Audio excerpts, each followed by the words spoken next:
জাতীয় নির্বাচন পেছানো নয়, সুষ্ঠু পরিবেশ চায় জামাত, বলছে গোলাম পাওয়ার। এদিকে হত্যা মামলায় আইভি 2 দিনের রিমান্ডে। সর্বশেষ জানিয়ে দিব মিডিয়া নিয়ে সার্জিসের পোস্ট শেয়ার করে যা বলল হাসনাত।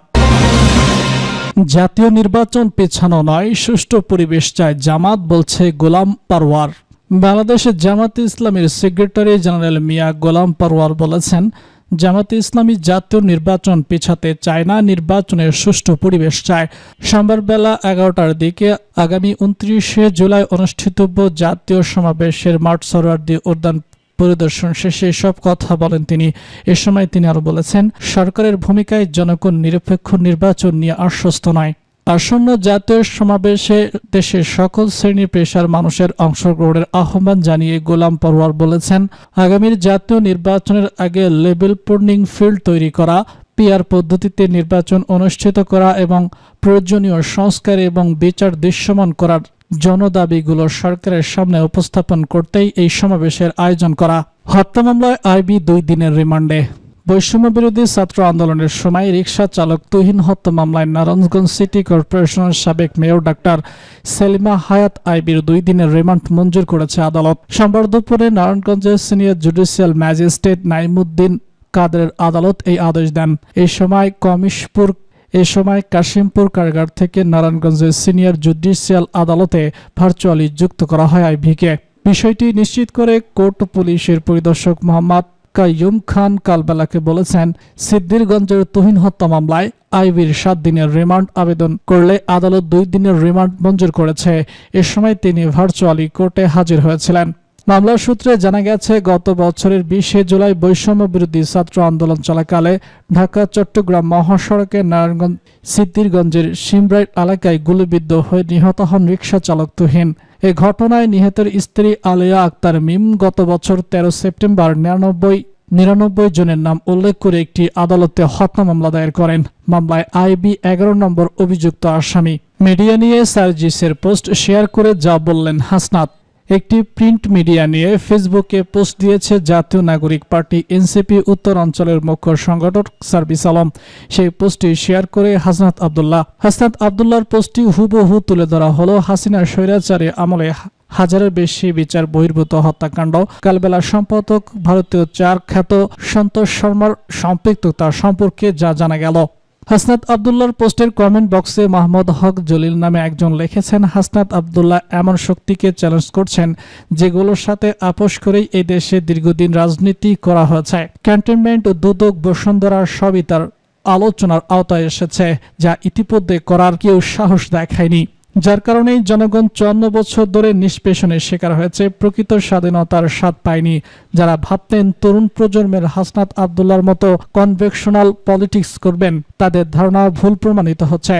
কারণ এই প্রজন্মের হাসনাতরা আপোষ করে না, মাথা নত করে না, ইনসাফের জন্য একা হলেও লড়ে যায়। আল্লাহ ভরসা।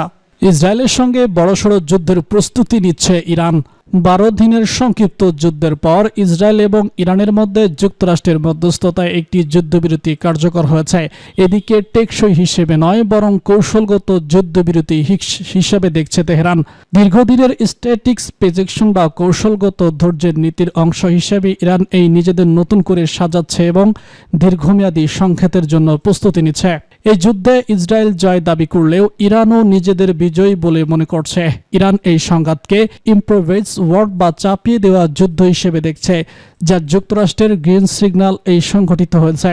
অতীতে ইরান ইরাক যুদ্ধের মতোই ইরান বিশ্বাস করছে সময়ের সঙ্গে সঙ্গে বিজয় আসবে, আর সেই সময়কে কাজে লাগাতেই তারা কৌশলগত বিরতির পথে। যুদ্ধের সময় ইসরায়েল এবং যুক্তরাষ্ট্রের যৌথ হামলায় ইরানের বহু সামরিক কমান্ডার, পারমাণবিক বিজ্ঞানী এবং ক্ষেপণাস্ত্র অবকাঠামো ক্ষতিগ্রস্ত হলেও ইরান পাল্টা হামলায় ইসরায়েলের প্রতিরক্ষা ব্যবস্থা ধ্বংস করে ফেলেছে। এখন ইরান নিজেদের সামরিক শক্তি নতুন করে গড়ে তোলার মনোযোগ দিচ্ছে, বিশেষ করে স্বল্প এবং মধ্যম পাল্লার ক্ষেপণাস্ত্র মজুদ বৃদ্ধি, ফাতা ও খাইবার শিখান হাইপারসনিক ক্ষেপণাস্ত্রের মতো নতুন প্রযুক্তি যুক্ত করা এবং বিমান প্রতিরক্ষা ব্যবস্থাকে উন্নত করার উদ্যোগ নিচ্ছে। ইরান উপলব্ধি করছে আধুনিক যুদ্ধ শুধু ক্ষেপণাস্ত্র বা ড্রোনের উপর নির্ভর করে জয় সম্ভব নয়। তাই রাশিয়ার S-400 আকাশ প্রতিরক্ষা ব্যবস্থা এবং Su-35 যুদ্ধবিমান কেনার বিষয়ে তেহরান আগ্রহী।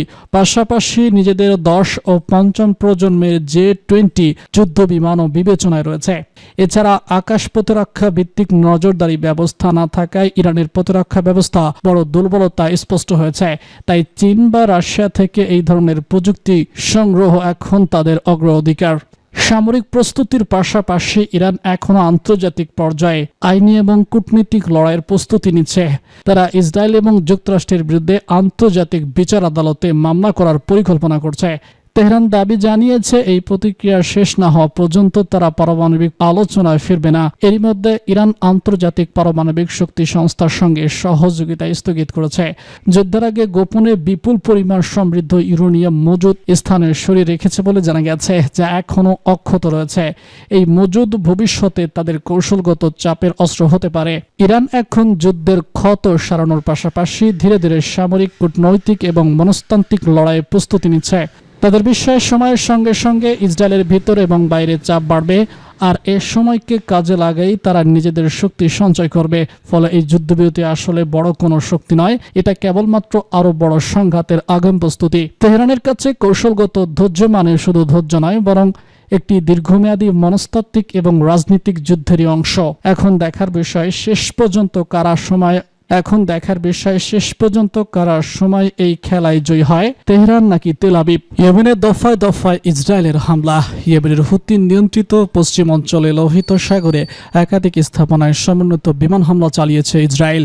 হোদাইদা প্রদেশে হামলার ঘটনা ঘটেছে বলে জানিয়েছে সাফা নিউজ। হুতি সমর্থিত টেলিভিশন চ্যানেল আল সামিরা জানিয়েছে, ইসরায়েলের যুদ্ধবিমানগুলো হোদাইদার শহর ছাড়াও রাস ইসা আল সাফিব বন্দর এবং রাস কাতিব বিদ্যুৎ কেন্দ্রে হামলা চালায়। এসব লক্ষ্যবস্তু অঞ্চলটির কৌশলগত দিক থেকে গুরুত্বপূর্ণ হিসেবে বিবেচিত।